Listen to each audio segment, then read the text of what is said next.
अब महाकाली सन्धि जस्तो सङ्कल्प प्रस्ताव पास गरेर एमसिसी पास गर्ने षड्यन्त्र हुँदैछ। हाम्रा पुर्खाले आर्जन गरेको देश हाम्रै भोटबाट पाएका नेताले सिद्ध्याउन आँटे। इतिहासको सबभन्दा कठिन घडीमा छ नेपाल। डेमोक्रेसी र मोनर्की सँगसँगै जानुपर्छ। नेपाल जोगाउने राजनीति गर्नुपर्छ। महाराज धिराजबाट प्रष्ट सन्देश आएको छ, यसमा हामी ज्यादै खुसी छौँ। नेपालका लागि नेपाली पार्टी कुनै पार्टीसँग पनि एकीकरण हुँदैन। मुलुकमा प्रजातन्त्रलाई कसरी दुरुपयोग गरियो? हाम्रा नाम बेचेर जुन राजनीति गरिराख्नु भएको छ, यो उहाँलाई आफ्नै खुट्टामा उभिएर राजनीति गर्न र अरूको पार्टी अरूका नाम नबेच्नका लागि हामी उहाँलाई अनुरोध गर्छौँ। अहिले कोसँग मिल्ने या नमिल्ने समय नै सबै नेपाली मिल्ने हो, पार्टी मिल्ने होइन। भोटबाट नेपालमा बहुदल आएन, भोटबाट गणतन्त्र आएन। जसरी आयो त्यसरी बिदा हुनुपर्छ। भ्रष्टाचार गर्ने एवं कुशासन, लुटतन्त्र, विदेशीहरूको चङ्गुलमा मुलुकलाई फसाउने नेपालको शान्ति क्षेत्रको प्रस्ताव यही व्यवस्थाले खायो। जनतालाई भोक, रोग र शोकमा राख्नु प्रजातन्त्र होइन।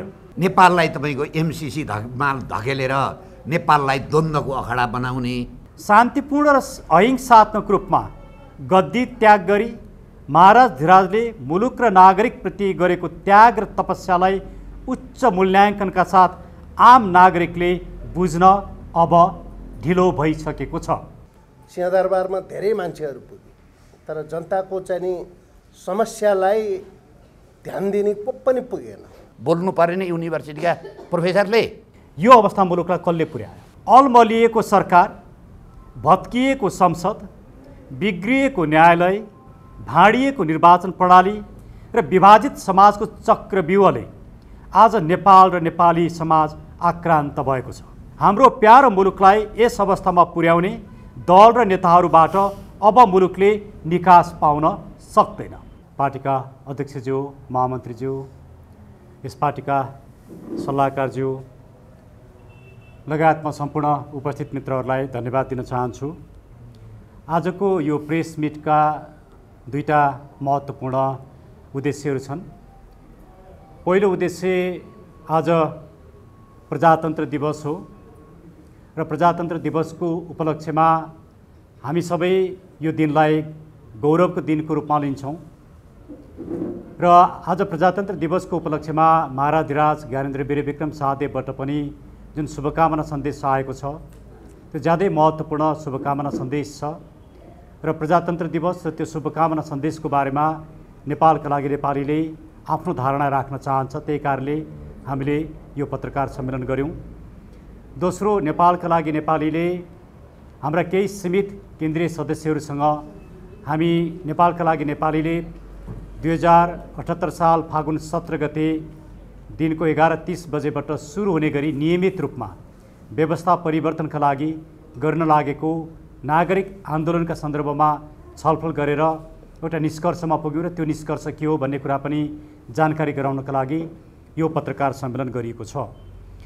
म यी दुवै विषयहरूमा हामीले प्रेस वक्तव्य बनाएका छौँ र त्यही प्रेस वक्तव्यलाई म पढेर निवेदन गर्न चाहन्छु। त्यस पछाडि उठेका प्रश्नहरूको बारेमा पार्टीका अध्यक्ष, पार्टीका महामन्त्री र पार्टीका सल्लाहकारज्यूहरूले आफ्ना धारणाहरू राख्नुहुनेछ।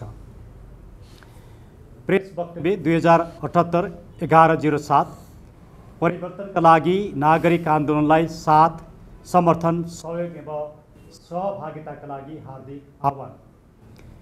फागुन 7 गते नेपालको राजनैतिक इतिहासको एक महत्त्वपूर्ण दिन हो, जहानिया राणा शासनबाट मुलुक प्रजातन्त्रमा प्रवेश गरेको दिन भएकोले फागुन 7 गतेको ज्यादै ठुलो राजनैतिक महत्त्व रहेको छ। तसर्थ नेपालका लागि नेपाली प्रजातन्त्र दिवसको उपलक्ष्यमा सम्पूर्ण नेपाली नागरिकहरूलाई हार्दिक शुभकामना तथा बधाई दिन चाहन्छ र सम्पूर्ण ज्ञात अज्ञात शहीदहरूप्रति भावपूर्ण श्रद्धाञ्जली व्यक्त गर्न चाहन्छ। प्रजातन्त्रलाई 2062-63 को राजनीतिक परिवर्तन पश्चात लोकतन्त्रमा रूपान्तरित गरिएको छ। प्रजातन्त्र भने पनि लोकतन्त्र भने पनि दुवैले डेमोक्रेसीलाई नै बुझाउने गर्दछन्। तर प्रजातन्त्रले हामी नेपाललाई प्रजा बनाउने काम गर्यो भने लोकतन्त्रले जनता बनाउने काम गर्यो। प्रजाको सम्बन्ध निगाह, साकडी र शक्ति केन्द्रको भक्तिसँग रह्यो भने लोकतन्त्रले हामी नेपालीलाई विभिन्न खेमामा चरको रूपमा विभाजित गरी केही सीमित नेताको स्वार्थपूर्ति गर्ने साधन बनाए। लोकतन्त्र मूलतः विदेशी शब्द भएको हुँदा यस्ता महत्त्वपूर्ण राजनीतिक अवधारणालाई मौलिक नेपाली शब्दमा व्यक्त हुँदा राम्रो हुने हामीले ठानेका छौँ। त्यसैले नेपालका लागि नेपाली प्रजातन्त्र र लोकतन्त्रको सट्टामा नागरिकतन्त्र भन्ने शब्द प्रयोग गर्न चाहन्छ। साथै हामीले नागरिक तन्त्र भन्ने शब्द नै आफ्नो जन्मकालदेखि प्रयोग गरिरहेको यहाँहरूलाई विदितै छ। नागरिक तन्त्रले हामी नेपालीलाई सार्वभौम सत्ता सम्पन्न र राज्य शक्ति एवं राजनीतिक शक्तिको स्रोतको रूपमा अधिकार सम्पन्न ठान्दछ र सोही रूपमा स्थापित गर्न चाहन्छ। त्यसैले भ्रष्टाचारको अन्त्य, राष्ट्रियताको संरक्षण, राजनीतिक शुद्धिकरण, सामाजिक न्याय, नागरिक तन्त्रसहितको राष्ट्र संस्था, मोडर्निटी विथ डेमोक्रेसी, सङ्घीयताको खारेजी, धर्मनिरपेक्षताको खारेजी एवं एमसीसी जस्ता राष्ट्रघाती सम्झौता खारेज गरी मित्र राष्ट्रसँग सन्तुलित रूपमा वैदेशिक सम्बन्ध सञ्चालन गर्न सकेमा मात्रै अब मुलुकले निकास पाउन सक्दछ भन्ने हाम्रो दृढ विश्वास रहेको छ। प्रजातन्त्र दिवसको उपलक्ष्यमा महाराज धिराज ज्ञानेन्द्र वीर विक्रम साहदेवबाट आएको शुभकामना सन्देश नेपालका लागि नेपालीले ज्यादै महत्त्वका साथ आत्मसात गरेको छ। मुलुकमा प्रजातन्त्रलाई कसरी दुरुपयोग गरियो, के कस्ता कार्य प्रजातान्त्रिक हुन् र के कस्ता कार्य प्रजातान्त्रिक होइनन् भन्ने बारेमा महाराज धिराजबाट प्रष्ट सन्देश आएको छ। यसमा हामी ज्यादै खुसी छौँ। यो सन्देशलाई राजनैतिक आग्रह र पूर्वाग्रहभन्दा माथि उठी मुलुकलाई केन्द्रबिन्दुमा राखेर बुझिएको खण्डमा मुलुक र नागरिकको हित हुन्छ। गुण्डा, पैसा, छलकपट र सत्ताको दुरुपयोगबाट निर्वाचित हुँदैमा प्रजातान्त्रिक हुन सकिँदैन। जबसम्म निर्वाचन प्रणाली नै गुण्डा, पैसा, छलकपट र सत्ताको दुरुपयोगबाट मुक्त हुन सक्दैन, तबसम्म निर्वाचित सरकारको आडम्बरमा मुलुक र नागरिकलाई दोहन गर्ने, भ्रष्टाचार गर्ने एवं कुशासन, लुटतन्त्र, विदेशीहरूको चङ्गुलमा मुलुकलाई फसाउने कार्यलाई प्रजातान्त्रिक मान्न सकिँदैन। अरूले ओढाइदिएको आसमान मुनि छिरेर ओभानो बन्ने र धरातलका मान्यतालाई भुल्ने परिपाटी प्रजातन्त्र हुन सक्दैन। जनतालाई भोक, रोग र शोकमा राख्नु प्रजातन्त्र होइन। आफ्नो देशको प्रकृति र परिवेशबाट पृथक भएर बाहिरी लोभ, प्रलोभनमा पर्नु पनि प्रजातन्त्र होइन भन्ने अब प्रष्ट भएको छ। शान्तिपूर्ण र अहिंसात्मक रूपमा गद्दी त्याग गरी महाराज धिराजले मुलुक र नागरिकप्रति गरेको त्याग र तपस्यालाई उच्च मूल्याङ्कनका साथ आम नागरिकले बुझ्न अब ढिलो भइसकेको छ। अलमलिएको सरकार, भत्किएको संसद, बिग्रिएको न्यायालय, भाँडिएको निर्वाचन प्रणाली र विभाजित समाजको चक्रव्यूहले आज नेपाल र नेपाली समाज आक्रान्त भएको छ। हाम्रो प्यारो मुलुकलाई यस अवस्थामा पुर्याउने दल र नेताहरूबाट अब मुलुकले निकास पाउन सक्दैन। तसर्थ अब मुलुकमा राजनैतिक परिवर्तन जरुरी भएको छ। व्यवस्था परिवर्तन नगरी अवस्थामा परिवर्तन हुन नसक्ने प्रष्ट भएको छ। तसर्थ नेपालका लागि नेपालीले आम नागरिक, बुद्धिजीवी, पेसाकर्मी, उद्योगी, व्यापारी, अभियानकर्ता, सुरक्षाकर्मी निकाय, सामाजिक सङ्घ संस्था एवं सबै राजनीतिक दल, नेता र कार्यकर्तालाई आफ्नो पार्टीको झन्डाभन्दा माथि उठी नेपालको झन्डा लिएर यही फागुन 17 गते 11:30 बजे गौशाला 32 पुतली चोकबाट निरन्तर रूपमा हुन गइरहेको परिवर्तनका लागि नागरिक आन्दोलनले अघि सारेका निम्नलिखित 7वटा मूल एजेन्डामा साथ दिन, सहकार्य गर्न र सहभागी हुन हार्दिक अनुरोध र आह्वान समेत गर्दछौँ। उक्त 7वटा बुदालाई हामीले सानो दस्तावेजमा व्याख्या पनि गरेका छौँ। यो दस्तावेज हामीले आफ्नो पार्टीको वेब पेजमा पनि राखेका छौँ र हाम्रो छिटै हाम्रो एप्स पनि आउँदैछ, एप्समा पनि राख्दैछौँ र हामी यसलाई वितरण पनि गर्नेछौँ। हाम्रा मुख्य 7वटा एजेन्डा हुन्: 1. भ्रष्टाचारको अन्त्य, 2. निर्वाचन प्रणालीमा आमूल परिमार्जन, 3. नागरिक तन्त्र डेमोक्रेसी सहितको राज संस्था स्थापना, 4. धर्मनिरपेक्षताको अन्त्य, 5. सङ्घीयताको खारेजी, 6. नागरिक सरकार स्थापना, 7. समृद्ध नागरिक। साथै नेपालका सम्पूर्ण मित्र राष्ट्रहरूलाई नेपाललाई यस दुराग्रहबाट निकास दिन नेपाली नागरिकहरूले अहिंसात्मक र शान्तिपूर्ण रूपमा सुरु गर्न लागेको परिवर्तनका लागि नागरिक आन्दोलनलाई नैतिक रूपमा साथ र समर्थन दिई नेपालको हित र भलाइका लागि नागरिक तन्त्रसहितको राज संस्था स्थापना गर्न आवश्यक भएको तथ्य बोध गरिदिनु हुन र यस ऐतिहासिक नेपाली आवश्यकतालाई स्वीकार गरिदिनु हुन समेत हार्दिक रूपमा अनुरोध गर्दछौँ। धन्यवाद। र जिज्ञासालाई यस पार्टीका अध्यक्ष वरिष्ठ अधिवक्ता बालकृष्ण न्यौपानेजी, डाक्टर गजुरेल र हाम्रा महामन्त्रीले जवाफ दिनुहुनेछ। त्यसैले यहाँहरूलाई म प्रश्नका लागि अनुरोध गर्दछु। धन्यवाद। नेपालका लागि नेपाली पार्टी र राप्रपाको एजेन्डा चाहिँ एउटै हो, तर तपाईँहरू राप्रपासँग मिलेर जान सक्नुहुन्न र? अलिकति यस विषयमा हाम्रो आज बसेको केन्द्रीय समितिको, हिजो र आजको केन्द्रीय समितिको मिटिङले एउटा निर्णय गरौँ। हामी फागुन 17 गतेको आन्दोलनका लागि हामीसित एजेन्डा मिल्ने मानिससँग, पार्टीसँग, संस्थासँग हामी आन्दोलनका लागि सहकार्य गर्छौँ। यो आन्दोलनको उहाँको सहकार्यताको कति सक्रिय हुनुहुन्छ, उहाँ एजेन्डाप्रति कति जिम्मेवार हुनुहुन्छ, त्यो कुराले पछिका कुरा तय गर्छन्। अहिलेलाई नेपालका लागि नेपाली पार्टी कुनै पार्टीसँग पनि एकीकरण हुँदैन, मिल्न जाँदैन, किनभने अरू पार्टीका एजेन्डा र यो पार्टीका एजेन्डा फरक छन्। त्यो कारणले त्यसैले आजको र हिजो र आजको मिटिङले एउटा महत्त्वपूर्ण निर्णय हामीहरूलाई के अधिकार दिएको छ भने आन्दोलनमा विचार मिल्नेसँग साथ जाने, पार्टी एकीकरण तत्काल नगर्ने, त्यो एजेन्डा दिएको छ। र केही नेता पार्टी हाम्रा नाम बेचेर जुन राजनीति गरिराख्नु भएको छ, यो उहाँलाई आफ्नै खुट्टामा उभिएर राजनीति गर्न र अरूको पार्टी, अरूका नाम नबेच्नका लागि हामी उहाँलाई अनुरोध गर्छौँ। तपाईँ र यो देशप्रति जिम्मेवार त्यस्तो कोही मान्छे छ भने भोटबाट नेपालमा बहुदल आएन, भोटबाट गणतन्त्र आएन, जसरी आयो त्यसरी बिदा हुनुपर्छ।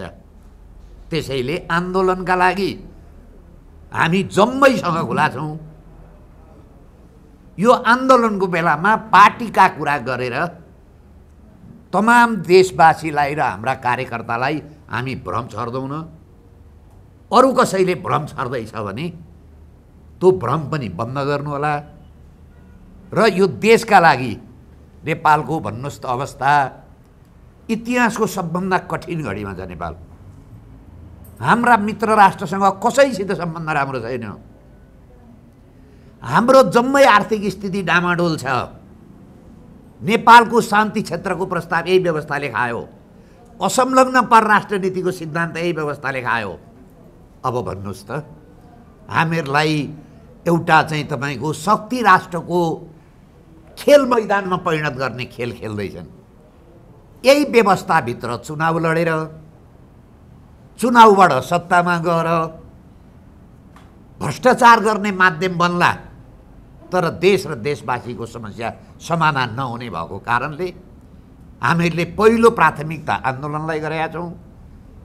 हरेक 10-12 वर्षमा परिवर्तन भएको छ, परिवर्तनको सङ्घारमा देश उभियो। त्यसैले देशवासी पहिले, जिम्मेवार राजनीति पार्टी र एजेन्डा मिल्ने राजनीति पार्टी, व्यक्ति, संस्थासित हामी ओपन छौँ आन्दोलनका लागि। आन्दोलनको परिणाम हेरेर आन्दोलनले जनतालाई हामीलाई के म्यान्डेट दिन्छ त्यसपछि बाँकी काम हामी गर्छौँ। अहिले तत्काललाई जुन भ्रम सिर्जना गरिराखिएको छ, ए फलाना फलाना पार्टी त हाम्रा पार्टीमा आइसके, अझ आज त केही पार्टीले जिल्ला जिल्लामा फलाना फलाना पनि आउँछन् भन्ने मलाई भर्खर फोन आएको थियो। त्यस्तो भ्रमको खेती नगर्नका लागि उहाँहरूलाई म अनुरोध गर्छु। पहिलो हामी के हो भने मिल्न आउन नसक्ने कारण केही पनि छैन, हामीहरूले देखेका छैन। उहाँहरू देश र जनता र यो जनताले दुःख पाएको देशको यो अवस्था छ भने हामी त नियमित रूपमा आन्दोलनमा छौँ। गिरिजाप्रसाद कोइरालाले महाकाली टनकपुर बेत्तादेखि लिएर बारम्बार नागरिकता बाँडेर यो देशलाई सिक्किमीकरण गर्ने, नेपाललाई तपाईँको एमसिसी धकेलेर नेपाललाई द्वन्द्वको अखडा बनाउने, हाम्रो देशको विश्वसनीयता समाप्त पार्ने जो सरकारले काम गरेको थियो हरेक सरकारको विरुद्धमा हामी एक्लै लडिरहेका छौँ। यस्ता शक्तिहरू किन आउँदैनन् त यो कामका लागि? आखिर जनतालाई झुक्क्याएर खालि सत्तामा जाने बाटो मात्रै हो कि उहाँहरूको? हामी ओपेन छौँ देश र जनताका लागि। हामी जस्तै अरू पनि छन् भने हामी उहाँहरूलाई आन्दोलनको लागि सहकार्य गर्न स्वागत गर्छौँ। यो आन्दोलनको बेला भएको कारणले अहिले पार्टी एकीकरण, पार्टी बनाउने, पार्टीमा प्रवेश गराउने यी काम चाहिँ अहिले तत्काल नहुने भएका कारणले आन्दोलनमा जम्मैलाई स्वागत गर्छौँ, हरेक नागरिकलाई भन्छौँ हामी। पर्सि 17 गते शिवरात्रिको दिनमा यो देशमा 20 लाख मान्छे आउन् त काठमाडौँमा, एकै दिनमा व्यवस्था जान्छ। अब राजाको वक्तव्यमा यो व्यवस्था परिवर्तन गरौँ। हरेक पार्टीका नेता हामीहरूले नै प्रतिपादन गरेका र हामीहरूले नै बोल्ने गरेका एजेन्डा बोलेर हिँड्छन्, तर हामी किन आन्दोलनमा एक आउन सक्दैनौँ? त्यसैले हिजो राजाबाट जुन फागुन 7 गतेको उपलक्ष्यमा जुन बक्स भएको चाहिँ सन्देश छ त्यो नेपालको सबभन्दा महत्त्वपूर्ण कुरा हो। अब यसैलाई परिवर्तनको आधार मान्नु पनि पर्न सक्छ। हामी राम्रो भएको भए फेरि यो विवाद गर्ने, जनतालाई अशान्तिमा लाने अथवा आन्दोलनमा भग्ने हामी चाहनौँ न। तर समस्या के हो भने हाम्रा पुर्खाले आर्जन गरेको देश हाम्रै भोटबाट पाएका नेताले सिद्ध्याउन आँटे। अहिले अर्को एउटा षड्यन्त्र सुन्दैछु म। अब महाकाली सन्धि जस्तो सङ्कल्प प्रस्ताव पास गरेर एमसिसी पास गर्ने षड्यन्त्र हुँदैछ। हिजो 51 सालमा महाकाली सन्धि पास गर्दा पश्चिमबाट सूर्योदय हुन्छ, खरबौँ डलर आउँछ। अब नेपालीका दुःखका दिन गए भन्थे नि। अब नेपाली जनताले खोज्ने कि नखोज्ने हामी प्रश्न त्यसमा गर्छौँ। हामीहरूले भनेका छौँ पञ्चायत कालदेखि अहिलेसम्मको राजनीतिको र उच्च होदाको सम्पत्ति छानबिन गरौँ कि भन हामीहरूले भ्रष्टाचार गरेका छैन भनेर। नभए राजनीति र जनताका नाममा भ्रष्टाचार गरेर हिँड्ने, जनताका अधिकारको नाममा भ्रष्टाचार गरेर हिँड्ने जनताको हालत कहाँ पुग्यो? हामी तमाम नेपाली जनतालाई भन्छौँ अहिले प्रसुति गृह कोही बच्चा जन्मिँदैछ 57,000को ऋणको थैली बोक्छ। त्यसतर्फ हामी जाग्ने कि नजाग्ने? यो पार्टी एक हुने, के हुने, संस्था के हुने, यो कुरो छोडिदेऊ न। देशको प्रश्न आएको कारणले अब देश बचाउन हामी आन्दोलनमा जानुपर्छ र सम्पूर्ण देशवासीलाई आउनका लागि, होइन भने यो देश रहेन भने पछुताउने बाहेक हामीसित अर्को विकल्प छैन। त्यसैले सञ्चार माध्यमवाला, बुद्धिजीवीवाला, युनिभर्सिटीका प्रोफेसर, कानुन व्यवसायी जम्मैलाई हामी आह्वान गर्छौँ। हेर्नुहोस् त युनिभर्सिटीमा एउटा प्रोफेसरलाई राजनीतिक कभरमा ज्यान मार्ने मुद्दा लाउँदाखेरि राजनीतिक कभरको आधारबाट मुद्दा फिर्ता हुँदैछ। बोल्नु परेन युनिभर्सिटीका प्रोफेसरले, कुट्न पाइन्छ मान्छे। त्यसैले हामी के भन्छौँ भने हत्या र हिंसालाई राजनीति बनाउने जो सिद्धान्त छ त्यसलाई अब त्याग्नुपर्छ। अब राजनीति नेपाल र नेपालीको राजनीति गर्नुपर्छ, नेपाल जोगाउने राजनीति गर्नुपर्छ। अरू राजनीति अब के हो भने नेपाली जनतालाई पुगिसक्यो। यसमा म अलिकति थपौँ। आज मुलुक कुन अवस्थामा छ भने हिजो मात्रै काठमाडौँ जिल्ला अदालतको अगाडिपट्टि एउटा घटना घट्यो। काठमाडौँ जिल्ला अदालतले एउटा महिलालाई नाता सम्बन्ध कायम गरिदियो। उनी अंश माग्न अदालतमा गइन्। उनको श्रीमानले काठमाडौँ जिल्ला अदालतको गेटमा उनलाई पिटपाट गर्यो। प्रहरीले जाहेरी समेत लिएन। उनको सुरक्षा समेत दिएन। आज मुलुक यो अवस्थामा छ। यो अवस्था मुलुकलाई कसले पुर्यायो? यो अवस्थामा जो सत्तामा बसेका 32 वर्षसम्म शासन गरेका दलहरू छन्, नेताहरू छन्, उनीहरूले नै पुर्याए। राप्रपा पनि यो 32 वर्षको शासन सत्ताको सहभागी दल। यो मुलुकमा भएको भ्रष्टाचारको जिम्मेवारी राप्रपासँग पनि छ। तर हामी आज पार्टी एकीकरण गर्ने, पार्टी एक हुने प्रश्न अब मुलुकमा छैन। किनभने मुलुक आज सङ्कटमा छ। मुलुक सङ्कटमा भएको बेला निर्वाचनको कार्यक्रम लिएर हिँड्ने, पार्टी एकीकरणको कार्यक्रम लिएर हिँड्ने कुरा ढिलो हुन्छ। अब हामी को पार्टी हौँ, के पार्टी होइनौँ, पार्टीको के झन्डा छ, त्यो कुरा सबै बिर्स्यौँ। अब सबैले राष्ट्रिय झन्डा लिएर म नागरिक हुँ, म नेपाली हुँ भनेर सडकमा आउने बेला भएको छ। त्यसैले अहिले राप्रपासँग एकीकरण गर्ने हो कि होइन, यो समय नै होइन। अहिले कोसँग मिल्ने या नमिल्ने समय नै, सबै नेपाली मिल्ने हो, पार्टी मिल्ने होइन। प्रत्येक नेपाली मिलेपछि पार्टी आफै मिल्छ। त्यसले मुलुक बचाउनको लागि आज हामी पार्टीभन्दा माथि उठ्नुपर्ने आवश्यकता आइपर्यो। त्यसले हामीले भनेका छौँ नेपालका लागि नेपाली, हामीले पार्टी जोडेका छैनौँ। हामी हाम्रो झन्डा बोकेर आउँदैनौँ। यी एजेन्डामा हाम्रा केही एजेन्डाहरूमा हामी एकदमै तलमाथि गर्दैनौँ। नागरिक तन्त्रसहितको राज संस्था हामीले के भनेका हौँ भने महाराज धिराजको पटक पटकका वक्तव्यलाई हेर्नुहोस्। दसैँको बेलामा आएको वक्तव्यमा मैले यसरी नै हामीले यहाँ प्रेस मिट गरेका थियौँ। त्यो बेला म मात्रै थिएँ, मैले प्रेस मिट गरेका थिएँ। उहाँले क्लियरली भनिबसेको छ कि डेमोक्रेसी र मोनर्की सँगसँगै जानुपर्छ। नेपालका लागि नेपालीले डे 1 देखि उठेर आएको एजेन्डा र अब यो अवस्थामा आएर राजा सक्रिय हुनु पर्यो, पञ्चायती राजा चाहियो, संवैधानिक राजा चाहियो, 47 सालको संविधान चाहियो भन्ने कुराहरू राजावादीहरू, राष्ट्रवादीले नगरून्। यस्ता कुराहरूले एक ठाउँमा आउनको लागि अवरोध सिर्जना गर्छ। अहिले हामीलाई चाहिएको यो मुलुकको एकताको सूत्रमा मुलुकलाई ल्याउने संस्था, राज संस्था चाहिएको र महाराजबाट यो कुरा क्लियरली आइसकेको छ। अब पनि यो कुरा नबुझ्ने र राष्ट्रवादीहरू एउटाले अर्कोलाई आरोप लाएर बस्ने हो भने मुलुक अप्ठ्यारोमा पर्छ। त्यसैले हामी के अनुरोध गर्छौँ भने अहिले को पार्टीसँग मिल्ने, कोसँग नमिल्ने यो सानो गौण कुरा, हामी एक ठाउँमा उभिएर मुलुक बचाउँ, हामी सबै मिलिहाल्छौँ नि, भोलि एउटै पार्टी हुन्छ। त्यसैले मुलुकको समस्यामा जानुपर्छ भन्ने मलाई लाग्छ। यसमा हाम्रो करसाहबको केही कुराहरू छ भने म करसाहबलाई अनुरोध गर्छु, प्लिज। एकदमै राम्रो प्रश्न राखिदिनु भयो, यसको लागि म यहाँलाई धेरै धेरै धन्यवाद दिन चाहन्छु। हाम्रो तर्फको कमजोरी के रह्यो भने हामीले एजेन्डा बुझाउन सकेनौँ, त्यो हाम्रो कमजोरी हो। तर हामी डे 1 देखि जे एजेन्डा हामीले अगाडि सारेका छौँ, हामी त्यही एजेन्डामा छौँ। त्यसैले एजेन्डा नबुझिदिनु पनि नबुझ्नेहरूको कमजोरी हो, बुझाउन नसक्नु हाम्रो कमजोरी हो एकातिर भने।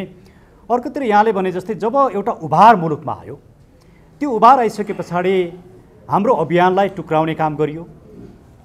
विभिन्न किसिमका कमी कमजोरी हामीबाट पनि रहे। म विगतको धेरै समीक्षा गर्न चाहन्न, विभिन्न किसिमले आन्दोलन कमजोर बन्यो। तर सबैभन्दा ठुलो कमजोरी कहाँ रह्यो भने राष्ट्रवादी शक्तिले राज संस्थाको बारेमा प्रष्ट दृष्टिकोण राखेन। अब यो मुलुकमा राज संस्था पुनर्स्थापित गर्नुपर्छ, त्यो कुरा विवाद छैन। तर राजा कस्तो राजा भन्ने कुरो डिफाइन गरेर नजाने हो भने राज संस्था फर्काउन सकिँदैन। त्यो कुरामा नेपालका लागि नेपाली प्रष्ट रह्यो। तर राष्ट्रवादीहरूले नै हामीलाई आक्रमण गर्न थाले, स्पेसल्ली म माथि आक्रमण भयो, वैचारिक रूपमा, फिजिकल्ली आक्रमण होइन। त्यो आक्रमण राष्ट्रवादी साथीले नबुझेको कारणले थियो। त्यसरी अहिले पनि हामी भन्छौँ 19 सालको संविधानले पनि संवैधानिक राजा नै भनेको, 15 सालको संविधानले पनि संवैधानिक राजा नै भनेको, 47 सालको संविधानले संवैधानिक राजा भनेको। संवैधानिक राजा भनेको संविधानले दिने अधिकार प्रयोग गर्ने राजा हो। त्यो कन्सेप्ट आफैमा इल्युसिभ छ, त्यसले अब समस्याको समाधान हुँदैन। अब हामीले सक्रिय राजा ल्याएर, राजतन्त्र ल्याएर दुनियाँले पत्याउँदैन। आजको चेतना र आजको राजनीतिमा धेरै माथि गइसकेको छ। तर अहिले मुलुकलाई चाहिएको कुरा के हो भने 3टा कुरामा महाराज धिराज स्वयं आश्वस्त भइबक्सिन्छ। नेपाली नागरिकहरू नै सार्वभौम सत्ता सम्पन्न हुन्, राज्य शक्तिको स्रोत नेपाली नागरिक हुन्, राजनीतिक शक्तिको स्रोत नेपाली नागरिक। यी 3टा कुरा स्वीकार्नु भनेको के हो भने राज संस्थाको कुरा। त्यो राज संस्था राजनीतिभन्दा माथि हुन्छ। राजनीति गरेपछि विवाद हुन्छ। आज राजनीति गर्ने पछाडिन्छ, भोलि उठ्छ। राजनीतिक विचारमा चिराफारा हुन्छ। वाद विवाद हुन्छ। त्यो राज संस्था भनेको विवाद मुक्त हुने संस्था हो। त्यसले त्यसलाई विवादभन्दा माथि राख्नको लागि राजतन्त्रको अवधारणाले पनि काम गर्दैन, राजावादी अवधारणाले पनि काम गर्दैन, राज संस्थाले मात्रै काम गर्छ। आन्दोलनमा गएपछि यसको निर्णय ती हुन्छ। यहाँ अहिले निर्णय गरेर त्यो फागुन 17 को कुरो अहिले तय गर्न सकिँदैन, त्यसको परिस्थिति ती निर्णय हुन्छ। जहाँसम्म अहिलेसम्मका विवाद यी सब भन्नु हो, आज फागुन 7 गते श्री 5बाट सन्देशमा व्यक्त भएका कुरालाई आधारबिन्दु बनाएर यो वक्तव्यलाई जम्मैले मनन गर्ने हो भने राजा, धर्म, प्रजातन्त्र, सार्वभौम सत्ताको कुरो जम्मै कुरो यसले फैसला गरिदियो। अब यसलाई आधारबिन्दु बनाएर जम्मै जाउँ। काङ्ग्रेस पनि यसैलाई आधारबिन्दु बनाएर जाउँ, कम्युनिस्ट पनि यसैलाई आधारबिन्दु बनाएर जाउँ, अरू राजावादी र हिन्दूवादी पार्टी पनि यसैलाई आधार बनाएर देऊ। यो एउटा आधारको एउटा डकुमेन्ट आयो हामीहरूलाई, प्रस्थान बिन्दु हो। त्यसैले हामी के भन्छौँ र अन्तर्राष्ट्रिय जगतलाई पनि यसैलाई आधारबिन्दु बनाएर योभन्दा अगाडि र पछाडि राजा एक थोपो तलमाथि हुनु हुँदैन। काङ्ग्रेस र कम्युनिस्ट पनि योभन्दा यहाँ प्रजातन्त्रको कुरो पनि छ, देशको कुरो पनि छ, समस्याका समाधानका कुरा पनि छन्। यो भित्र त काङ्ग्रेसको प्रजातन्त्र पनि छ, कम्युनिस्टको समाजवाद जम्मै थोक छ नि। यहाँ यसमा देश पनि छ, प्रजातन्त्र छ, देश छैन, समाजवाद छ, गरिबी बढिया छ। तर यहाँ जम्मै र विदेशीलाई पनि हाम्रा जुन मित्र राष्ट्रहरू हुनुहुन्छ, जो पीडा अहिले यो व्यवस्थाले दिइराखेको छ, यसको मलम पनि यही भित्र छ। किन हाम्रो असंलग्न परराष्ट्र नीति सिद्धियो? अघि मैले प्रश्न गरेँ, किन शान्ति क्षेत्रको प्रस्ताव गयो? किन सार्क सिद्धियो? यसको पछाडिको कारण के हो? यो व्यवस्थाले नेपाललाई एक ध्रुवमा लाँदैछ। एक ध्रुवमा लानु भनेको नेपालको अस्तित्व सिद्धिनु हो। यो एक ध्रुवबाट अहिलेसम्म नेपाललाई स्वतन्त्र बनाएर जुन संस्थाले लिएर आइपुग्यो नि, अब त्यही संस्थाको औचित्य आवश्यक भयो। त्यो कुरो राजाको प्रस्थान बिन्दु उहाँले भनिबक्स्यो। म प्रजातन्त्र तलमाथि गर्दिनँ, म जनताका समस्याको समाधान गर्छु। प्रजातन्त्र भनेको जनताको समस्याको समाधानका लागि हुनुपर्छ, अरूले ओढाइदिएको चाहिँ बरको काम दिँदैन। तमाम कुरा छन्, जम्मैले मनन गरौँ यो कुरा। यो यस्तो राम्रो डकुमेन्ट आएको छ अहिले नेपालको समस्याको समाधानको। प्रजातन्त्र पनि छ, राष्ट्रियता पनि छ, जनताका समस्याका समाधान पनि छन्, जम्मै थोक छ नि। यहाँ यसलाई आधारबिन्दु बनाएर जाने हो भने यो देश रहन्छ।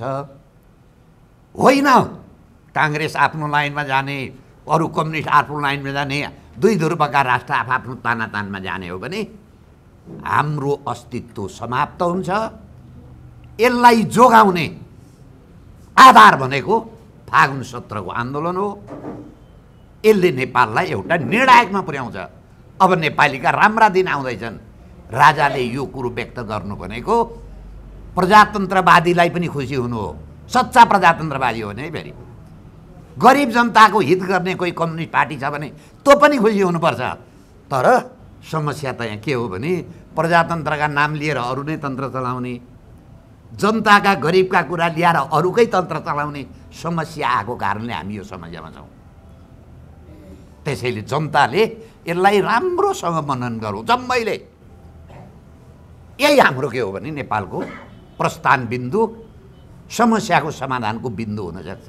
अहिले हाम्रो आन्दोलनमा चाहिँ राष्ट्रवादी शक्तिहरू जुन सतहमा देखिएका छन्, राप्रपा, अब केशव बहादुर विष्ट, यो मोर्चाहरू कोसँग सहकार्य हुँदैछ वा कसले तपाईँहरूलाई के कमिटमेन्ट गरेछ? अब हामी धेरैसित कुरोमा छौँ। केही समय पछाडि यो सार्वजनिक हुन्छ, 2-4 दिन। त्यसपछि आन्दोलनको ब्यानर के हुन्छ? यो पनि हामी त्यसैबाट तय गर्छौँ। तपाईँहरू खुला हुनुहुन्छ? खुला, ओपेन छौँ। देशको लागि, हिन्दू धर्मका लागि, राजाका लागि र भ्रष्टाचार, यो बाहेकमा यसमा हामी कम्प्रोमाइज गर्दैनौँ। भोलि कोही पार्टी आउला, हाम्रा त 5वटा प्रधानमन्त्री छन्, पञ्चायतकालदेखि छानबिन गर्छु भन्नुमा चाहिँ हाम्रै नेता पर्ने भए यो कुरो चाहिँ हुँदै भनौँ भने हामी गर्दैनौँ। फेरि पक्का कुरो हो। त्यो बाहेकका कुरामा हाम्रा जुन यो 7 वटा जुन हामीहरूले तय गरौँ न आन्दोलनका एजेन्डा, त्यो 7 वटा कुरामा तलमाथि हुँदैन। सायद उहाँहरूको पनि यही होला उद्देश्य। त्यो बाहेकका कुरामा हामी उभिन्छौँ। वार्ता धेरैसित गर्दैछौँ। केही समयमा तपाईँ सार्वजनिक रूपमै यो जानकारी पाउनुहुन्छ। यसमा केही कुरा राखिदिन म कर साहबलाई अनुरोध गर्छु। होइन, ठिक छ। अहिले एउटा कुरो मलाई के राख्न उ छ भने 32 सालदेखि यो देशमा धेरै मन्दिरहरू बन्यो, तर त्यो मन्दिरमा बस्ने पुजारी एउटा पनि गतिलो पाइएन। सिंहदरबारमा धेरै मान्छेहरू पुगे, तर जनताको चाहिँ नि समस्यालाई ध्यान दिने को पनि पुगेन। हामी कतिसम्म भयौँ भने कोरोना लागेको बेलामा पनि औषधिमा शुद्ध पनि भ्रष्टाचार गर्न छोडेन। टुँडीखेलमा बसेर माग्नेले जस्तो नेपाली जनताहरूले भात खाँदाखेरि पनि हामीले वास्ता गरेनौँ। र खालि त्यति बेलामा पनि औषधिमा समेत भ्रष्टाचार गरेर हामी बस्छौँ। हामीसँग सबै के भने मानवता भन्ने चिज पनि मरिसकेको छ। त्यसले गर्दाखेरि अब एकचोटि आन्दोलनको कुनै विकल्पै छैन, सबैजना आउनुपर्छ। अब त्यो चाहिँ नि मन्दिरमा राख्ने राम्रा पुजारीहरू खोज्नुपर्छ। त्यो राम्रो पुजारी नभइकन जतिसुकै राम्रो मन्दिर बनाए पनि त्यो मन्दिरलाई उनीहरूले ध्वस्त बनाउँछन्, जान्छन्। त्यसले गर्दाखेरि पुजारीको चाहिँ नि के भने अब खोज्न जरुरी छ।